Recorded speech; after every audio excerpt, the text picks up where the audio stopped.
Let's cut to the chase. There's no such thing as an impossible Mario level, but every Mario level just seems to have that one level that's just a bit too overwhelming.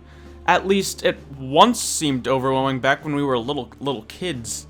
I've run into a plethora of levels I struggled with back in the day that are incredibly easy in hindsight. So sit back and enjoy today's episode on quote-unquote impossible Mario levels that were just hard and impossible for us when we were kids. And without further ado, let's get started.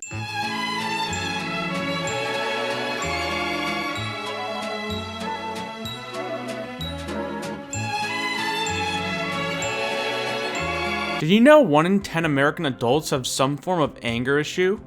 You know why? That stupid f***ing sandbird from Super Mario Sunshine.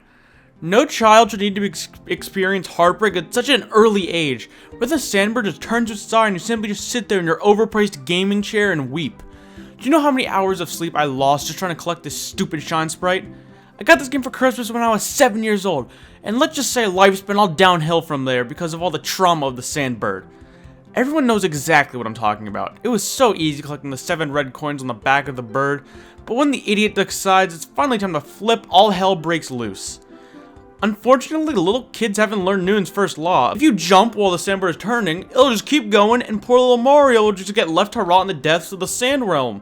All the 360p videos of 2008 YouTube said the way to complete it was just to walk around, but no. That's obviously fake. There's no way you can just...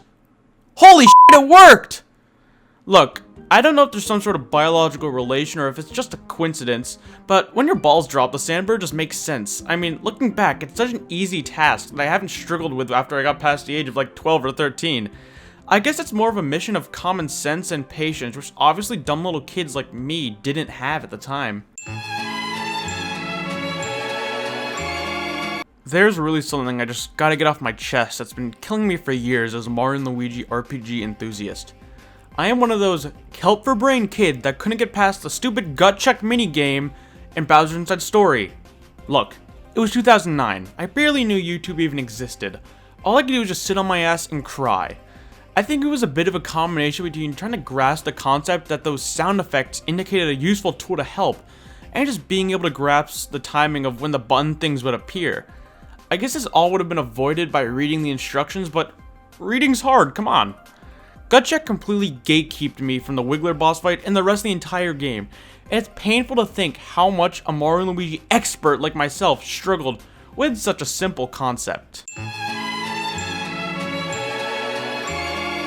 Let's take a jump back into the Mario platformers and dive into the intergalactic wasteland of Space Junk Galaxy from Super Mario Galaxy.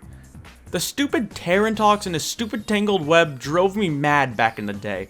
It's a very simple boss fight, you just use the sling pods to hit his weak points, very easy. I was just not be able to accomplish this task in the second phase when he starts spinning around. I never be able to jump into a sling pod without getting hit by the weird goo, and I ended up giving up on my first ever playthrough of Super Mario Galaxy back in like 2007 or 8.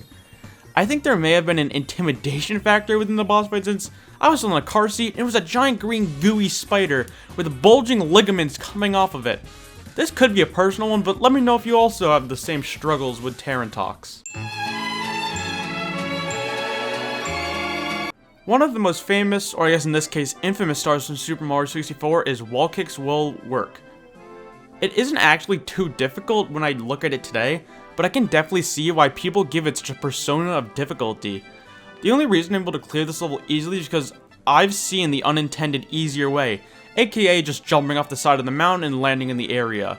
But in a time with no internet boards or YouTube videos to gain insight off of, I would 100% see why this was a deal breaker to all those stupid millennials. The intended way to get to the area is so obscure and weird. You're supposed to take this weird cannon to an out-of-the-way enclave that's really easy to miss, and then from there you wall scoot to get to the wall kicking area. That's not to say that area itself is even a cakewalk. Wall kicks were so janky in Mario 64, and the camera sure does not help at all. Sure is quite a doozy.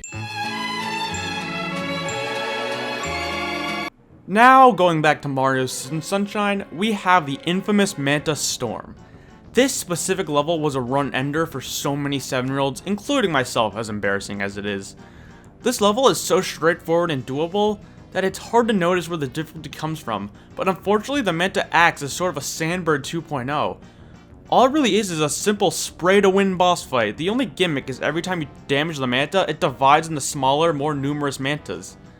Eventually they all turn pink and start swarming Mario, and that's where I think it gets pretty difficult, because it's just a lot of moving parts and it can definitely get pretty overwhelming at its zenith. It's honestly really hard to commentate on this level, because I feel so different about it today compared to 10 years ago.